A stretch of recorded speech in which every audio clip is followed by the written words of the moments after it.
ಮಾವಿನಹಳ್ಳಿ ಗ್ರಾಮದಲ್ಲಿ ಮದುವೆ ವಯಸ್ಸಿಗೆ ಬಂದ ಕುಳ್ಳಿ ಅನಾಮಿಕಾ ತನ್ನ ತಾಯಿ ತಂದೆಯರಾದ ಗೋವಿಂದ್ ಸುಜಾತರ ಜೊತೆ ಸೇರಿ ಆ ಊರಿನ ಮೇನ್ ರೋಡ್ ಪಕ್ಕದಲ್ಲಿ ಟೀ ಅಂಗಡಿ ನಡೆಸುತ್ತಾ ಜೀವಿಸುತ್ತಾ ಇರ್ತಾಳೆ. ಅಮ್ಮ ಅನಾಮಿಕಾ, ಅನ್ನ ತಿನ್ನೋ ಸಮಯ ಆಯ್ತು, ಮನೆಗೆ ಹೋಗಿ ಅನ್ನ ತಗೊಂಬಾ. ಹೋಗಮ್ಮ ಹೋಗು. ಯಾವಾಗ ನೋಡಿದ್ರು ನಾನೇ ಹೋಗಿ ತರ್ಬೇಕಾ? ಈ ದಿನ ನೀನ್ ಹೋಗಿ ತಗೊಂಬಾ ಅಮ್ಮ. ಅಪ್ಪಂಗೆ ಭಯವಾಗದೆ ಇರೋ ಹಾಗೆ ನಾನಿರ್ತೀನಿ ಎಂದು ಹೇಳುತ್ತಲೇ ಮಗಳ ಮಾತಿಗೆ ಗೋವಿಂದ್ ನಕ್ಕೊಂಡು, ಹಾಡು ಹಗಲು ಮಠ ಮಠ ಮಧ್ಯಾಹ್ನ ನನಗೆ ಭಯವಾಗುತ್ತೆ ಅಂತ ನನ್ನ ಮಗಳು ಜೊತೆಯಾಗಿರ್ತಾಳಂತೆ. ಸರಿ ಬಿಡು ಸುಜಾತ, ಈ ಹೊತ್ತಿಗೆ ನೀನೇ ಹೋಗಿ ಅನ್ನ ಡಬ್ಬ ತಗೊಂಬಾ. ಈ ಊರಿಗೆ ಸ್ವಲ್ಪ ದೂರದಲ್ಲಿ ಯಾರೋ ಹೊಸ ಹೊಸ ಮನೆ ಕಟ್ತಾ ಇದ್ದಾರೆ. ಅಲ್ಲಿ ತುಂಬಾ ಜನ ಕೆಲಸ ಮಾಡ್ತಾ ಇದ್ದಾರೆ. ಅವರಿಗೆ ಇನ್ನೊಂದು ಗಂಟೆಯಲ್ಲಿ ಟೀ ಮಾಡಿ ತಗೊಂಡೋಗಿ ಕೊಡ್ಬೇಕು. ನನ್ಗೆಲ್ಲಾಗುತ್ತೆ ಹೇಳಿ ಎಂದು ಹೇಳುತ್ತಲೇ ಕುಳ್ಳಿ ಅನಾಮಿಕಾ ಗಪ್ಪ ಮುಖ ಮಾಡಿಕೊಂಡು ಅಲ್ಲಿಂದ ಹೊರಟು ಮನೆ ಕಡೆ ನಡೆಯುತ್ತಾ ಹೊರಟು ಹೋಗುತ್ತಾಳೆ. ಗೋವಿಂದ್ ಸುಜಾತರು ಟೀ ಅಂಗಡಿ ನೋಡ್ಕೋತಾ ಇರ್ತಾರೆ. ಅದೇ ಸಮಯದಲ್ಲಿ ರಮೇಶ್ ಟೆನ್ಷನ್ ಪಡುತ್ತಾ ಕಾರನ್ನು ವೇಗವಾಗಿ ಡ್ರೈವಿಂಗ್ ಮಾಡಿಕೊಳ್ಳುತ್ತಾ ಮುಂದಕ್ಕೆ ಹೋಗ್ತಾ ಇರ್ತಾನೆ. ಪಕ್ಕದ ಸೀಟದಲ್ಲಿ ಕೂತ್ಕೊಂಡ ತಂದೆ ಪ್ರಸಾದ್ ಮಗ ರಮೇಶ್ನನ್ನು ಗಮನಿಸುತ್ತಾ ಇರ್ತಾನೆ. ಮಗು ರಮೇಶು, ನಾವು ಊರಿಗೆ ಬಂದಿದ್ದೀವಿ. ಕಾರಿನ ವೇಗವನ್ನು ಕಡಿಮೆ ಮಾಡು. ಇಲ್ಲಿ ದಾರಿನಲ್ಲಿ ಪ್ರಾಣಿಗಳು ಓಡಾಡ್ತಾ ಇರುತ್ತೆ, ಮಕ್ಕಳು ಆಡ್ತಾ ಇರ್ತಾರೆ. ಜಾಗೃತಿಯಾಗಿ ನೋಡ್ಕೊಂಡು ಹೋಗ್ಬೇಕು ಮಗು ಎಂದು ಹೇಳುತ್ತಿರುವ ಪ್ರಸಾದನ ಮಾತನ್ನು ಹಚ್ಚಿಕೊಳ್ಳದೆ ಯಾವುದೋ ಆಲೋಚನೆ ಮಾಡುತ್ತಾ ರಮೇಶ್ ಕಾರನ್ನು ಡ್ರೈವಿಂಗ್ ಮಾಡಿಕೊಂಡು ಹೋಗ್ತಾ ಇರ್ತಾನೆ. ಇಷ್ಟರಲ್ಲಿ ರೋಡ್ ಮೇಲಕ್ಕೆ ಒಂದು ಹಸು ಅಡ್ಡವಾಗಿ ಬಂದಿದ್ದರಿಂದ ಹಸುವನ್ನು ತಪ್ಪಿಸಲಿಕ್ಕೆ ಹೋಗಿ ಕಾರು ಆಯ ತಪ್ಪುತ್ತದೆ. ಕಾರು ಟೀ ಅಂಗಡಿಯನ್ನು ಡಿಕ್ಕಿ ಹೊಡೆಯುತ್ತದೆ. ಶಾಪ್ನಲ್ಲಿರುವ ಗೋವಿಂದ ಸುಜಾತರು ಅಪಘಾತದಿಂದ ಅಲ್ಲಿಯೇ ಮರಣಿಸುತ್ತಾರೆ. ಅಲ್ಲಿರುವವರೆಲ್ಲ ಗುಂಪುಗೂಡಿ ಸತ್ತು ಹೋದ ಗೋವಿಂದ್ ಸುಜಾತರನ್ನು ನೋಡುತ್ತಾ ಇರುತ್ತಾರೆ. ಇಷ್ಟರಲ್ಲಿ ಮನೆಗೆ ಹೋಗಿ ಅನ್ನದ ಡಬ್ಬ ತೆಗೆದುಕೊಂಡು ಬರುತ್ತಾಳೆ ಕುಳ್ಳಿ ಅನಾಮಿಕಾ. ಸತ್ತು ಹೋದ ತನ್ನ ತಂದೆ ತಾಯರನ್ನು ನೋಡುತ್ತಾ ಎದೆ ಬಿರಿಯುವ ಹಾಗೆ ಅಳುತ್ತಾ ಇರುತ್ತಾಳೆ. ಕಾರಿಳಿದ ಪ್ರಸಾದ್ ರಮೇಶ್ ಗಾಬರಿಯಾಗುತ್ತಾ ಸತ್ತು ಹೋದ ಗೋವಿಂದ್ ಸುಜಾತರ ಹತ್ತಿರಕ್ಕೆ ಬರುತ್ತಾರೆ.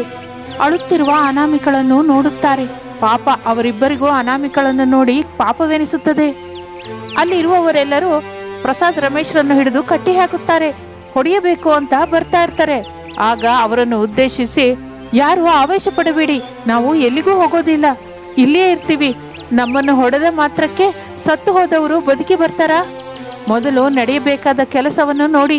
ಈ ಹುಡುಗಿಗೆ ನಮ್ಮಿಂದ ತೀರಲಾರ್ದ ನಷ್ಟವಾಗಿದೆ. ಅದಕ್ಕೆ ನಾವು ಏನು ಶಿಕ್ಷೆ ಕೊಟ್ಟರೂ ಅನುಭವಿಸ್ತೀವಿ ಎಂದು ಹೇಳಿದ್ದರಿಂದ ಊರಿನವರು ಸೇರಿ ಅಂತ್ಯಕ್ರಿಯೆಗೆ ಏರ್ಪಾಡು ಮಾಡುತ್ತಾರೆ. ಅಳುತ್ತಿರುವ ಕುಳ್ಳಿ ಅನಾಮಿಕಳ ಕೈಯಿಂದ ತಲೆಗೆ ಕೊಳ್ಳಿ ಇಡಿಸುತ್ತಾರೆ. ಅಲ್ಲಿ ಪ್ರಸಾದ್ ರಮೇಶ್ ಅವರು ಕೂಡ ಇರ್ತಾರೆ. ಅಲ್ಲಿಂದ ಊರೊಳಗಿರುವ ಮರದ ಹತ್ತಿರ ಎಲ್ಲರೂ ಬರುತ್ತಾರೆ. ಇನ್ನು ಆಗ ಊರಿನ ದೊಡ್ಡವನು ಹೀಗನ್ನುತ್ತಾನೆ, ಕುಳ್ಳಿ ಅನಾಮಿಕಳನ್ನು ನಿಮ್ಮ ಸೊಸೆಯಾಗಿ ಮಾಡ್ಕೊಳ್ಳಿ. ನನ್ನ ಮನಸ್ಸಿನಲ್ಲಿರುವ ಮಾತನ್ನು ನೀವು ಹೇಳಿದ್ರಿ, ತಪ್ಪದೆ ಊರಿನವರ ಸಮಕ್ಷಮದಲ್ಲಿ ನನ್ನ ಮಗ ರಮೇಶು ಈ ಕುಳ್ಳಿ ಅನಾಮಿಕಳ ಕುತ್ತಿಗೆಗೆ ತಾಳಿ ಕಟ್ತಾನೆ. ಇದು ನನ್ನ ಮಾತು, ನನ್ನ ಮಾತೆ ನನ್ನ ಮಗನಿಗೆ ಶಾಸನ. ಆದ್ರೆ ಅಪ್ಪ, ಆ ಹುಡುಗಿ ಕುಳ್ಳಾಗಿದ್ದಾಳೆ. ನೋಡೋರಿಗೆ ಈಡು ಜೋಡು ಚೆನ್ನಾಗಿರ್ಬೇಕಲ್ಲಪ್ಪ. ಈಗ ನಾವು ನಮಗಾಗಿ ಬದುಕಬೇಕು, ನೋಡೋರಿಗಾಗಿ ಅಲ್ಲ. ಇಲ್ಲಪ್ಪ, ನಾನು ಜೈಲಿಗೆ ಹೋಗ್ತೀನಿ ಅಂದ್ರೆ ಸರಿ, ನಾನು ಈಗಲೇ ಈ ಮದುವೆ ಇಷ್ಟ ಇಲ್ಲ ಅಂತ ಹೇಳ್ತೀನಿ.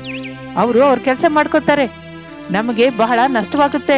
ನಾವು ಕಟ್ತಾ ಇರುವ ಮನೆ ಕೆಲಸವೆಲ್ಲ ನಿಂತು ಹೋಗುತ್ತೆ ಎಂದು ಪ್ರಸಾದ್ ಹೇಳಿದ್ದರಿಂದ ರಮೇಶ್ ತುಂಬಾ ಆಲೋಚನೆ ಮಾಡಿ ಆ ಮದುವೆ ಮಾಡ್ಕೊಳ್ಳೋದಕ್ಕೆ ಒಪ್ಕೋತಾನೆ. ಪ್ರಸಾದ್ ಸಂತೋಷ ಪಡುತ್ತಾ ಊರಿನವರ ಹತ್ತಿರಕ್ಕೆ ಬಂದು ಮದುವೆಗೆ ಒಪ್ಪಿಕೊಂಡಿದ್ದೇವೆ ಎಂದು ಹೇಳುತ್ತಾನೆ. ಊರಿನವರು ನೋಡುತ್ತಾ ಇರುವಾಗ ರಮೇಶ್ ಕುಳ್ಳಿ ಅನಾಮಿಕಳ ಕುತ್ತಿಗೆಗೆ ತಾಳಿ ಕಟ್ತಾನೆ.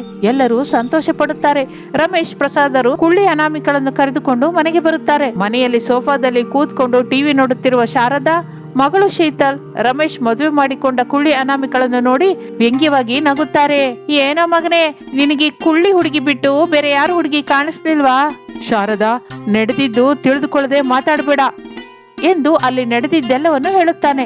ಕುಳ್ಳಿ ಅನಾಮಿಕಾ ಅಳುತ್ತಾ ಕಣ್ಣೀರು ಹಾಕುತ್ತಾಳೆ. ಎಲ್ಲದ್ರ ಮೇಲೆ ತಂದೆ ಮಗ ಆಫೀಸ್ ಕೆಲ್ಸಕ್ಕೆ ಅಂತ ಹೋಗಿ ಈ ಕುಳ್ಳಿ ಹುಡುಗಿನ ಸೊಸೆ ಅಂತ ತಗೊಂಡ್ಬಂದ್ರಿ. ಮಗನಿಗಾಗಿ ತಪ್ಪಲ್ವಲ್ಲ? ಇಲ್ಲಿ ನೋಡು ಕುಳ್ಳಿ ಸೊಸೆ, ನಾನು ಅವನ ತಾಯಿ ಅಂದ್ರೆ ನಿನಗೆ ಅತ್ತೆ, ಇದು ನನ್ನ ಮಗಳು ಅಂದ್ರೆ ಅವನಿಗೆ ತಂಗಿ, ನಿನಗೆ ನಾದಿನಿ. ಇನ್ನು ನೀವು ನಮ್ಮವರು, ಅವರಿಗೆ ತಂದೆ, ನಿನಗೆ ಮಾವಯ್ಯ ಆಗ್ತಾರೆ. ಇನ್ನು ಕುಳ್ಳಿ ಅನಾಮಿಕ ಎಲ್ಲರನ್ನು ಅಯೋಮಯದಿಂದ ನೋಡ್ತಾ ಕೈ ಜೋಡಿಸಿ ನಮಸ್ಕರಿಸುತ್ತಾಳೆ. ತಡ ಮಾಡದೆ ಸೊಸೆಯಾಗಿ ಮಾಡಬೇಕಾದ ಕೆಲಸವನ್ನ ಶುರು ಮಾಡು. ಏನ್ ಮಾಡ್ಬೇಕು ಅಂತೀರತ್ತೆ? ಹೇಳೆ ಶೀತಲ್. ಒಂದು ಕೆಲಸ ಅಂತ ಅಲ್ಲ ಕುಳ್ಳಿ ಎತ್ಗೆ, ಬೇಕಾದಷ್ಟು ಕೆಲಸವಿದೆ. ಸಿಂಕ್ ತುಂಬಾ ಪಾತ್ರೆ ಇದೆ, ಮೊದಲು ಅವುಗಳನ್ನ ವಾಶ್ ಮಾಡು.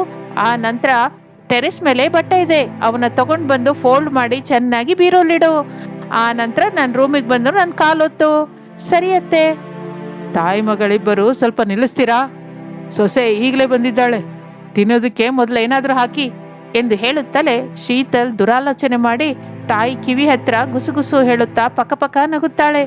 ಶಾರದಾ ಕೂಡ ಕಿಲಕಿಲ ನಗುತ್ತಾಳೆ. ಇಬ್ಬರು ಅಲ್ಲಿಂದ ಕಿಚನ್ ಒಳಗೆ ಹೋಗ್ತಾರೆ. ಶೀತಲ್ ಅಡಿಗೆ ಸಾಮಾನುಗಳನ್ನು, ಆಯಿಲ್, ಖಾರದ ಪುಡಿ, ಉಪ್ಪು, ಶುಂಠಿ ಬೆಳ್ಳುಳ್ಳಿ ಪೇಸ್ಟು, ಇನ್ನು ಬೇಳೆಗಳಿರುವ ಡಬ್ಬಗಳನ್ನು ಕೂಡ ಕುಳ್ಳಿ ಸೊಸೆಗೆ ತಾಗದ ಹಾಗೆ ಎತ್ತರದಲ್ಲಿರುವ ಜಾಗದಲ್ಲಿ ಇಡುತ್ತಾಳೆ. ಈಗ ನೋಡು ಮಮ್ಮಿ, ಕುಳ್ಳಿ ಅತ್ತಿಗೆಗೆ ಇದೆಲ್ಲ ನೀಕಲ್ಲ, ಅಡಿಗೆ ಮಾಡೋಕ್ಕಾಗಲ್ಲ, ಸಿಗಲಾರ್ದೆ ಒದ್ದಾಡ್ತಾ ಇರ್ತಾಳೆ. ಅದನ್ನ ನೋಡಿ ನಾವು ನಗೋಣ, ಬಾ ಮಮ್ಮಿ ಎಂದು ಹೇಳಿ ಶೀತಲ್ ಅಮ್ಮನನ್ನು ಕರೆದುಕೊಂಡು ಹಾಲ್ಗೆ ಬರುತ್ತಾಳೆ. ನೋಡಮ್ಮ, ಇನ್ಮೇಲಿಂದ ಇದು ನಿನ್ನ ಮನೆ, ನಿನ್ನ ತವರು ಮನೆ, ಗಂಡನ ಮನೆ.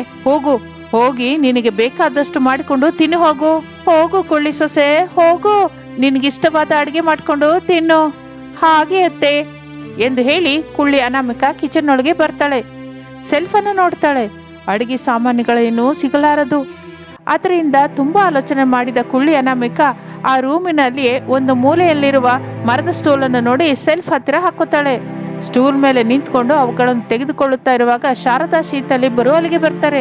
ಸ್ಟೂಲ್ ಹತ್ತಿ ಅಡಿಗೆ ಸಾಮಾನುಗಳನ್ನು ತೆಗೆದುಕೊಳ್ಳಲಿಕ್ಕೆ ಕಷ್ಟಪಡುತ್ತಿದ್ದರೆ ಶಾರದಾ ಶೀತಲ್ ಇಬ್ಬರು ಹಲ್ಲನ್ನು ಹೊರಗೆ ಬಿಟ್ಟು ಪಕ್ಕ ನಗ್ತಾ ಇರ್ತಾರೆ. ಇನ್ನು ಆಗಲೇ ಕುಳ್ಳಿ ಅನಾಮಿಕಳ ಕೈ ತಾಗಿ ಖಾರದ ಡಬ್ಬಿ ಕೆಳಗೆ ಬೀಳುತ್ತಾ ಇರುವಾಗ ಮುಚ್ಚಳ ತೆಗೆಯುತ್ತದೆ. ಅಷ್ಟೇ, ಆ ಡಬ್ಬದಲ್ಲಿರುವ ಖಾರ ಅತ್ತೆ ಶಾರದಳ ಮೇಲೆ, ನಾದಿನಿ ಶೀತಲ್ ಮೇಲೆ ಬೀಳುತ್ತೆ.